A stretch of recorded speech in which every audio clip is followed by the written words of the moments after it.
Assalamualaikum warahmatullahi wabarakatuh. Waalaikumsalam warahmatullahi wabarakatuh. Bisirril Fatihah. A'udzu billahi minasyaitonir rajim. Bismillahirrahmanirrahim. Alhamdulillahi rabbil alamin. Arrahmanir rahim. Maliki yaumiddin. Iyyaka na'budu wa iyyaka nasta'in. Shiratal ladzina an'amta 'alaihim.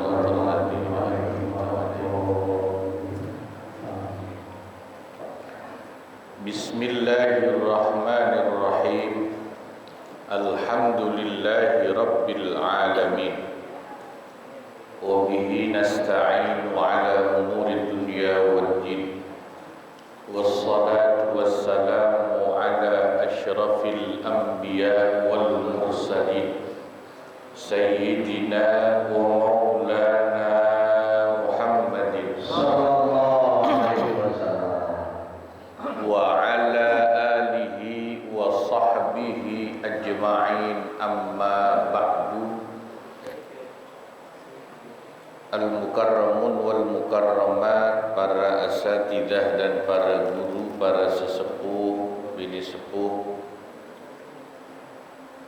jamaah ukhuwah Islamiyah, wabil khusus guru kita Bapak Kiai Haji Muhammad Ja'far, Bapak Kiai Abdul Hamid Mustafa Al-Hafidh, Bapak Kiai Muhammad Misjan, Bapak Haji Muhammad Basrain, dan Bapak Haji Muhammad Tahir, serta pengurus Masjid Nurus Salam, Bapak Ustadz Daniel Abadi, Bapak RW dan Bapak RT, Bapak Ibu jamaah yang hadir.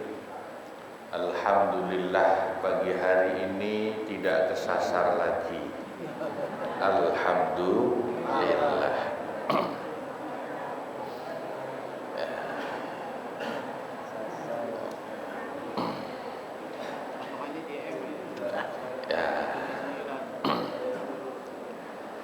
Alhamdulillah kembali pagi ini kita bisa hadir di Masjid Nurul Salam untuk taklim rutin ukhuwah Islamiyah. Moga-moga ditambahkan keberkahan-keberkahan oleh Allah Subhanahu wa taala, tambah berkah panjang umur, sehat walafiat. Dan kita lanjutkan ngaji kitab Fathul Mu'in halaman 57 ya. Bismillahirrahmanirrahim. Qala Syekhul Mu'allif rahimahullahu ta'ala wa adaman naf'a bihi wa bi barakati ulumihi wa bikum fid dharaini amin amin ya rabbal alamin. Wa kadza yuzawwijul qadi idza ahrama al-waliyu aw arada nikahaha. Demikian pula qadi atau wali hakim berhak untuk menikahkan apabila wali kandung, wali nasab itu menghalang-halangi pernikahan itu. Ahramal wali itu maknanya wali kandung atau wali nasab menghalang-halangi. Kemarin sudah sempat disinggung namanya adol, menghalang-halangi. Au arada nikahaha, atau kalau wali kandung atau wali nasabnya itu justru ingin menikahi si perempuan itu sendiri. Contohnya kabni ammin, sepupu laki-laki dari calon pengantin perempuan. Anak laki-laki paman itu kan namanya sepupu. Itu kalau wali yang lain tidak ada, dia bisa jadi wali itu. Bisa, ya. Sepupu laki-laki, anaknya paman yang laki-laki itu bisa menjadi wali nikah buat si perempuan. Tapi bagaimana kasusnya kalau ternyata sepupu laki-laki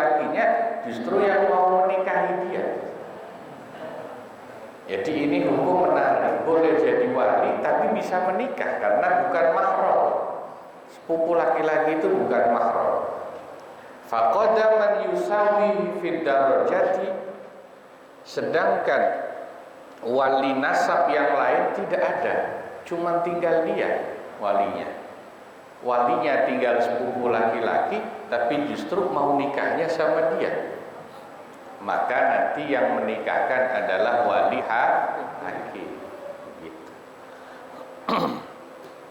Man yusawihi fid darajah, sudah tidak ada lagi wali nasab lain yang sederajat dengan sepupu laki-laki. Wa mu'tikin, dan juga contohnya mu'tik, majikan tuan yang dulu memerdekakan. Ini namanya wali wala. Wali nasab tidak ada, turun ke wali wala, yaitu majikan yang memerdekakan budaknya kalau masih ada perbudakan.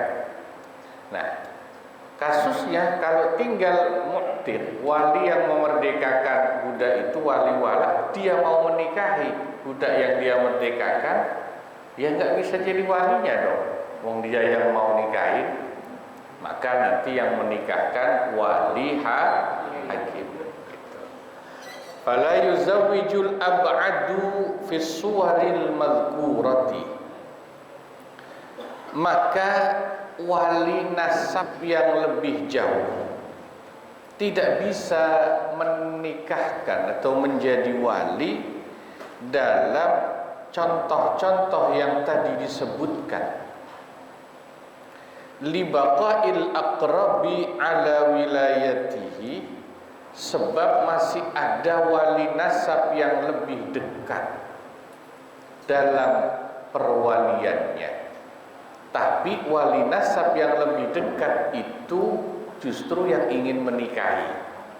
Bukan, kalau paman kan gak boleh menikahi. Sepupu tadi, sepupu laki-laki itu bisa jadi wali nasab, tapi dia mau menikahi. Andai kata ada wali nasab tapi hubungan nasabnya lebih jauh dari sepupu, itu tidak bisa. Wali nasab yang lebih jauh itu yang menjadi wali, tapi langsung pindah walinya kepada wali hakim. Itu kasusnya ya. Paham nih kira-kira ya?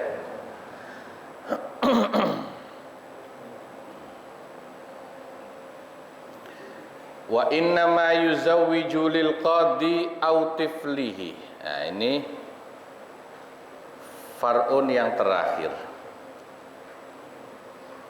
Ini kan masih melanjutkan furu atau cabang-cabang masalah. Hanya saja yang menikahkan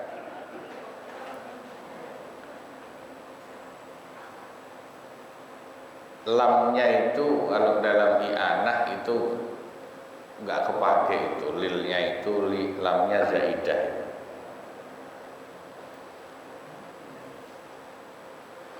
Yang akan menikahkan apabila hakim atau anak laki-lakinya hakim idza arada nikah man laisa laha waliyun, apabila justru si hakim, si qadhi atau anak laki-lakinya si qadhi itu yang mau menikahi perempuan yang tidak punya wali nasab itu. Bagaimana?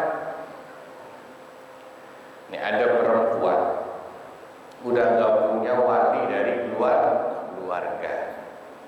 Kan harusnya kalau mau menikah yang menikahkan adalah wali hakim. Ternyata hakimnya yang mau menikahi dia.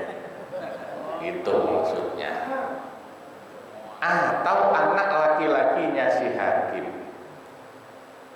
yang mau menikahi perempuan itu.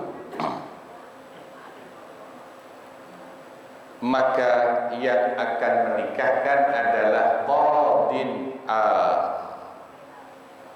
akhar, harusnya akhar itu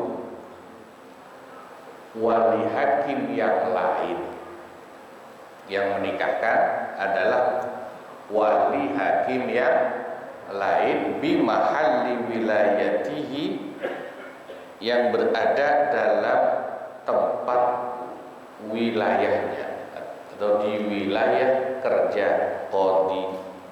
Yang kedua itu idza kanatil mar'atu fi amalihi, jika si perempuan calon pengantin perempuan itu berada dalam wilayah kerjanya qadhi yang kedua itu.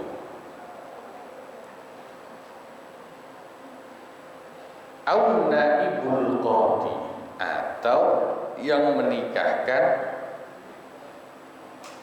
adalah wakil. Naib itu wakil dari hakim atau qadhi yang mau menikah itu.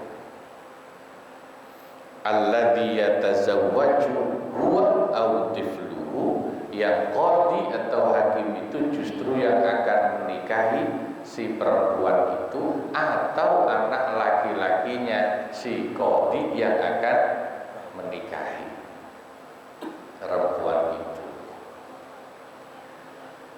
Nah, ini pembahasannya begini.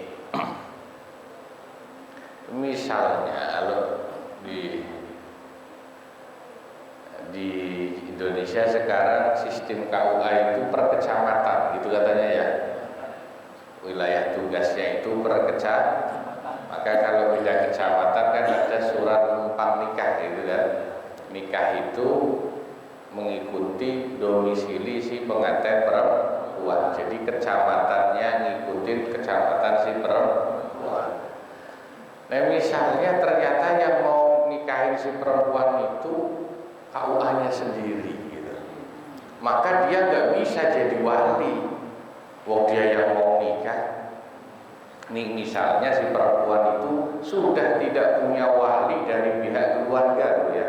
Bapaknya, kakaknya, pamannya semuanya nggak ada. Saudara nggak ada. Harusnya kan aturannya walinya itu hakim. Hakimnya yang mau nikahi dia. Atau anak laki-laki hakim, yang kebetulan anak laki-laki hakim itu statusnya dalam fikih mahjur. Mahjur itu orang anak laki-laki yang ada disabilitas atau ya tidak bisa menguasai hak tasarruf untuk dirinya sendiri, itu namanya mahjur. Harus diwakili orang tuanya. Maka hakim tidak bisa menjadi wali nikah itu. Kenapa? Dia sudah menjadi wali buat anak laki-lakinya yang statusnya mahjur itu. Maka kalau begitu wali nikahnya siapa? Nyari hakim lain, tapi yang masih di daerah itu. Ya, karena dalam satu wilayah kerja boleh ada lebih dari satu hakim, itu boleh. Sama seperti KUA itu satu kecamatan penghulunya boleh lebih dari satu kan. Nah gitu.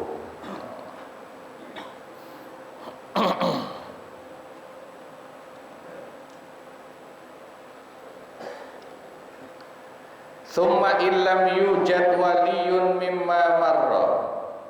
Sudah jelas tadi ya. Kemudian apabila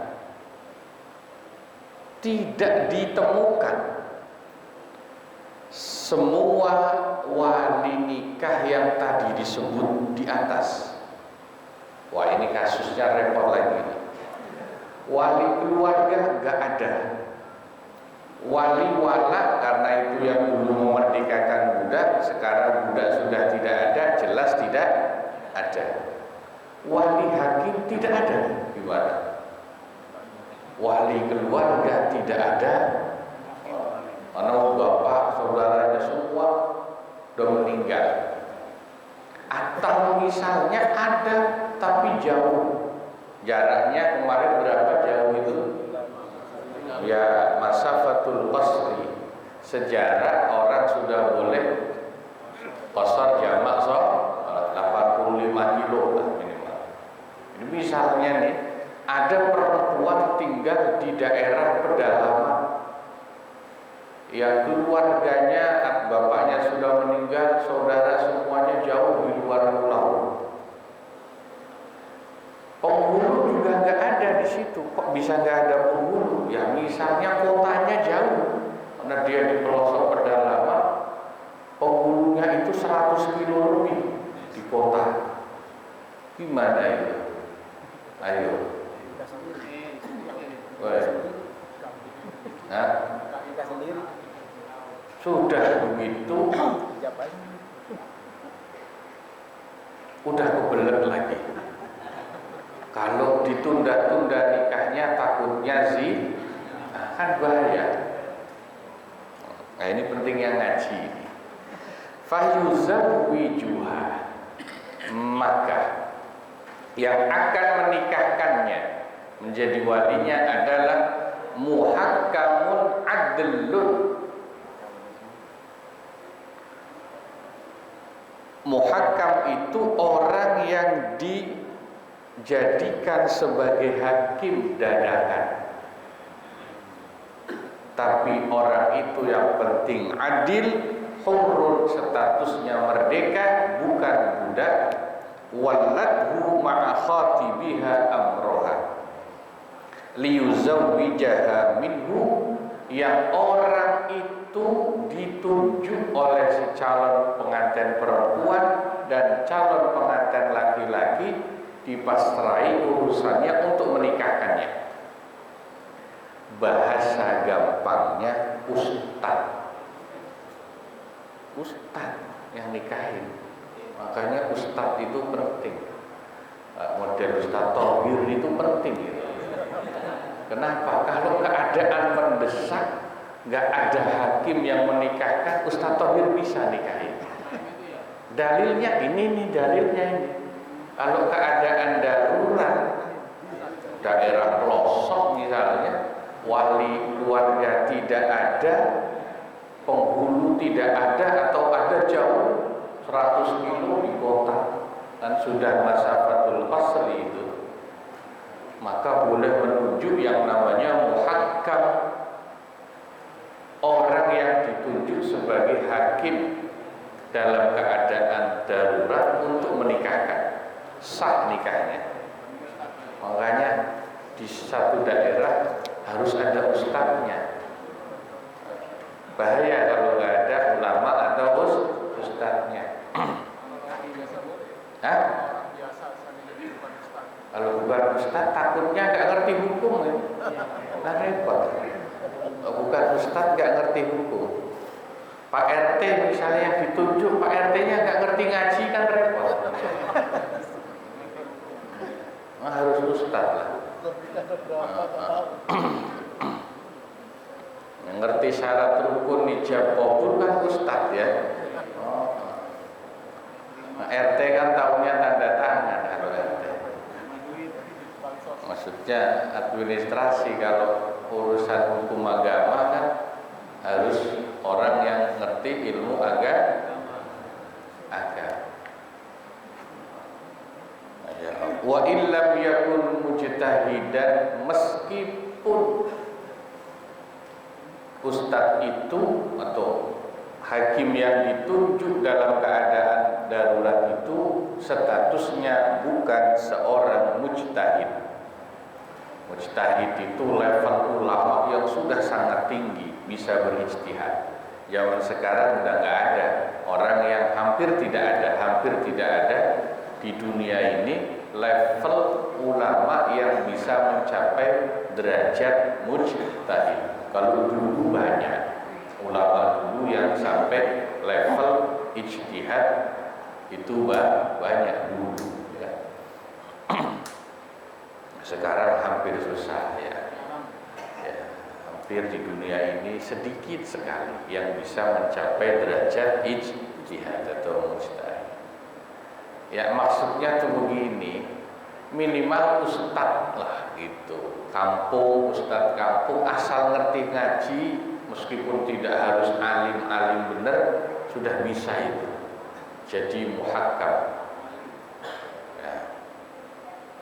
Syarat itu idza lam yakun samma qadin walau ahla ghairin, itu dengan catatan kalau memang di tempat itu tidak ada hakim atau qadhi yang meskipun qadhi itu bukan seorang yang ahli. Wa illa, tapi kalau di daerah itu ada qadhi yang meskipun bukan qadhi yang ahli, bukan hakim yang pintar maksudnya, fayushtaratu kaunul muhakkami mujtahidan, maka disyaratkan yang menjadi hakim yang ditunjuk itu harus ulama yang mencapai derajat mujtahid. Jadi jelas ini ya. Dalam kitab Bujairami alal Khatib bahkan dikatakan kasusnya lebih parah dari ini. Kalau ini masih ada solusinya. Ya artinya nggak ada keluarga semua, nggak ada hakim karena jauh dari kota, jauh. Adanya ustadz tetap bisa nikah. Ustadz yang menikahkan tadi menjadi muhakkam istilahnya. Ya meskipun nanti kalau istilah nikah itu nikah di bawah tangan, kan gitu kan? Nikah sih, karena ustadz kan nggak bisa ngeluarin surat nikah. Tapi secara agama sah. Kalau surat nikah kan tetap harus minta ke KUA. Tapi secara agama sah nikah yang seperti itu. Ya, itu tapi syaratnya tadi. Nah di kitab Bujairami itu malah dikatakan kalau lebih parah dari itu gimana Pak? Ustadz juga nggak ada maksudnya di situ. Waduh, ini parah ini daerahnya. Pedalaman, mungkin pedalaman daerahnya plus mayoritas non muslim, mungkin gitu kira-kira ya. Orang Islamnya dikit, mayoritas Kristen misalnya, orang Islamnya dikit kan bisa, nggak ada ustadz. Sementara yang laki-laki dan perempuan sudah kebelet. Kalau enggak buru-buru dinikahin bakal zina. Coba solusinya gimana? Lah yang ngawinin itu siapa maksudnya? Kedua mau hijab. Hijab kedua. Hijab kedua. Gimana? Nah, ilmu fikih itu selalu ada solusinya. Bagaimana maka si perempuan boleh menikahkan dirinya sendiri, ijab qabul langsung sendiri dengan suaminya, boleh. Dia menjadi wali untuk dirinya sendiri. Ya. Tapi di Warakas gak boleh dipakai ini. Ini kan cuma cerita, kalau keadaannya gak ada. Warakas bapakmu gak boleh. Ya, selama masih ada Ustadz Thohir gak boleh pakai yang begini ya. Iya. Nah, tapi ada tapinya nih. Yang kasus terakhir ini itu ibarat sholat. Itu sholatnya harus diqadha. Tahu diqadha? Diulang. Sholat dihormatil waktu lah misalnya gitu ya. Sholat dalam keadaan darurat tidak memenuhi syarat, tapi untuk menghormati waktu karena sudah masuk waktu sholat. Nanti kalau sudah sampai rumah kan sholatnya harus diulang kan gitu. Nah akad nikah yang model terakhir ini nanti kalau sudah ketemu qadhi atau hakim harus tetap diulang, atau ada wali harus diulang. Berapa lama ya seketemunya kok. Iya, seketemunya wali baik dari keluarga atau wali hakim, karena itu yang memenuhi syarat. Ya. Inilah yang dalam istilah apa namanya fikih, kaidah, ada kaidah fikih yang berbunyi ad-darurat atau al-masyaqqah tajlibut taysir atau ad-darurah tubihul mahdura. Keadaan darurat itu bisa menyebabkan hukum yang tadinya tidak sah menjadi boleh. Dan dalam keadaan normal nikah model gitu kan nggak boleh, ya kan? Tapi ini darurat maka diperbolehkan. Tapi ibarat sholat nanti harus diqodho, diulang kalau sudah ada wali yang memenuhi syarat.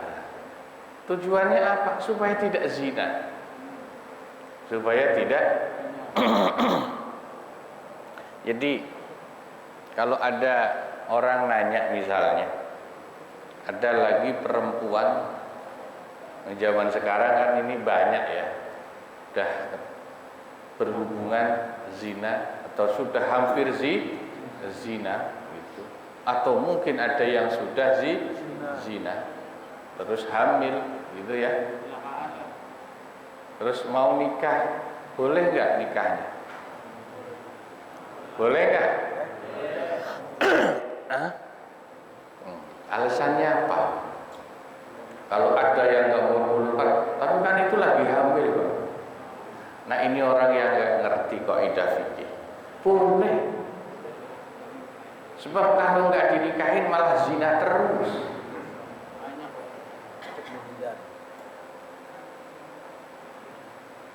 Prinsip agama itu paling menghindari dosa. Jadi daripada dosa, ayo nikah saja. Gitu. Lebih baik dinikahkan. Maka kan di awal bab furu ini kan cabang-cabang wali itu bapak yang nggak mau nikahin anak perempuannya hak perwaliannya dicabut sama hakim, langsung diganti sama hakim. Sebab kalau bapaknya menolak menikahkan anaknya padahal calonnya sudah ada, semua sudah siap, bahaya nanti anaknya bisa zina. Nah ini sebagai bapak harus ngerti ilmu ini ya. Hak perwalian Anda sebagai bapak akan dicabut, diganti oleh hakim ketika Anda menolak menikahkan anak perempuan Anda yang sudah ada calon yang pas, sudah nikahin ya. Kan diantara perintah Nabi yang harus dicepet-cepetin selain ngubur jenazah, bayar utang, nyuguhin, ngormatin tamu kan gitu. Terakhir nikahin anak perempuan kalau sudah ketemu calon ya pas. Iya. Qala syekhuna, berkata guru kita, na'am, memang iya, in kana al-hakimu la yuzawwiju illa bidarahima kama hadatsal an. Bagaimana kalau hakim itu enggak mau menikahkan kecuali dengan dibayar illa bidarahima. Wali hakim ada tapi dia enggak mau nikahin kecuali dibayar dengan tarif tertentu sebagaimana sekarang terjadi. Ini disebut di kitab Fathul Mu'in bahwa wali hakim sekarang mau nikahin kalau dibayar. Praktiknya kan begitu, nggak UA ya. Ini bukan saya yang ngomong, ini kitab yang ngomong. Gimana itu? Fayatajihu anna laha an tuwalliya adlan ma'a wujudih. Maka menurut qaul yang lebih punya wajah adalah calon istri itu, si calon pengantin perempuan boleh mengangkat seorang yang adil selaku walinya dalam keadaan masih ada wali hakim itu.